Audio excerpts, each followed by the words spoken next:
मैंने हमेशा इस बात को कहा है कि देश एक है तो कानून एक होना चाहिए, लेकिन यहाँ कुछ और ही देखा जा सकता है दोस्तों। क्योंकि दिल्ली के सीलमपुर मेट्रो स्टेशन पर रोज़े की हालत में एक शख्स के साथ जवानों द्वारा बहुत ही ज़्यादा बदसलूकी की गई। खबर यह है दोस्तों कि ये शख्स अपनी टिफ़िन में इफ्तारी का सामान ले करके जा रहे थे ताकि हम किसी जगह पर जब अजान हो जाए तो वहाँ बैठ करके हम रोज़ा खोल सकें, लेकिन इन पुलिस कर्मियों के द्वारा इस नौजवान के साथ बहुत ही ज़्यादा बदसलूकी का आरोप है। अब हैरानी की बात है ना दोस्तों, एक शख्स जो अपने टिफ़िन में इफ्तारी का सामान एक जगह से दूसरी जगह नहीं ले जा सकता, वरना उसे मारा जाता है, पीटा जाता है, उसके साथ बदसलूकी की जाती है और सब लोगों के सामने ऐसा किया जाता है। लेकिन वहीं पे एक और वीडियो सामने आती है जिसमें ट्रेन के पूरे डब्बे में भजन गाया जाता है, जिसमें धार्मिक नारे लगाए जाते हैं, जिसमें हिंदू के जो भी पाठशाला हैं वो पढ़ाए जाते हैं, लेकिन इसके बावजूद ऐसे लोगों पर कोई कार्रवाई होती हुई नजर नहीं आती है। इस तरह की बहुत सारी वीडियोस सामने आई है जिसमें ट्रेन हो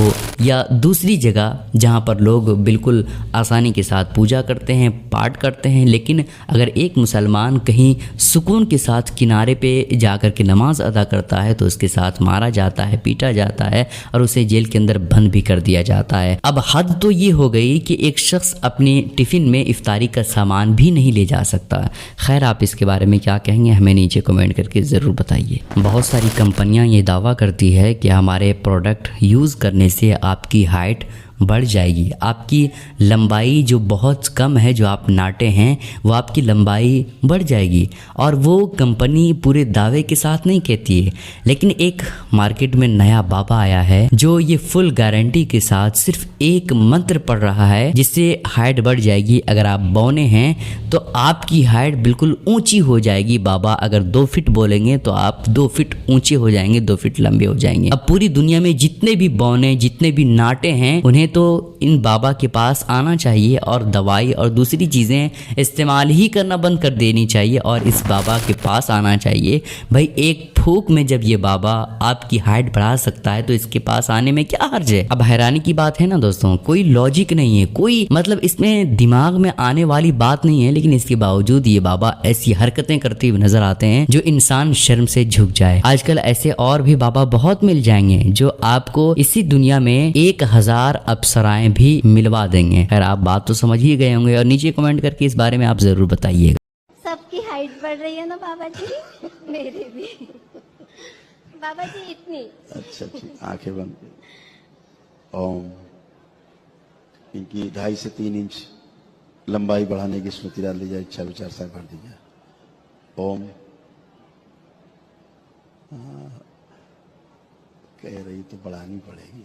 ओम बढ़ा दी जाए, 2.5 से 3 इंच लंबाई। ओम शिव सक्रिय कर दी जाए, स्मृति आगे रखी जाए, पीछे भी रहे तब भी स्मृति सक्रिय रहेगी, लंबाई बढ़ा दी जाए। बैलेंस 3 बार बोलिए, ओम नमः शिवाय, ओम नमः शिवाय, ओम नमः शिवाय, ओम नमः शिवाय। बैलेंस। आंख खोलिए। अब आप मूवमेंट करेंगे तो आपको लगेगा कि आप लंबे हो गए हैं और वही स्मृति आपकी आपको लंबा करेगी। कैसा लग रहा है? लग रहा है कि मैं लंबी हो रही हूँ। हाँ जी। तो वो स्मृति आप में आ गई है, अब यही स्मृति आपको लंबा करेगी। जी बाबा जी। 5-6 महीने में लंबी हो जाएंगी। जी बाबा जी।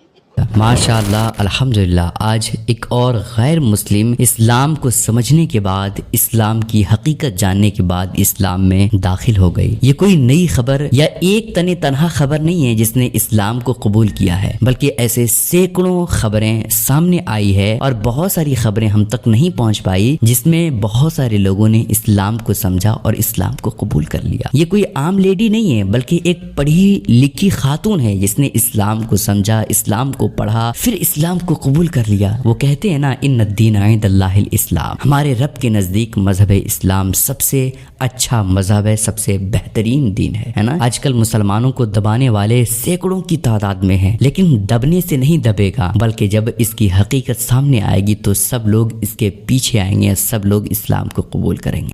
मैं पंजाबी थी और मेरा नाम सोनी था, सोनी सूर्यवंशी, और मैंने इस्लाम कबूल किया। तो मैं मैच्योर थी और अपने हिसाब से मैं अपना धर्म चुन सकती थी, तो मुझे ये अधिकार है तो कुछ वक्त तक थोड़ी अनबन थी, बट उसके बाद मेरे भाई ने उस चीज़ों को समझा, मुझे समझा, और अब हमारे बीच में सब कुछ ठीक है।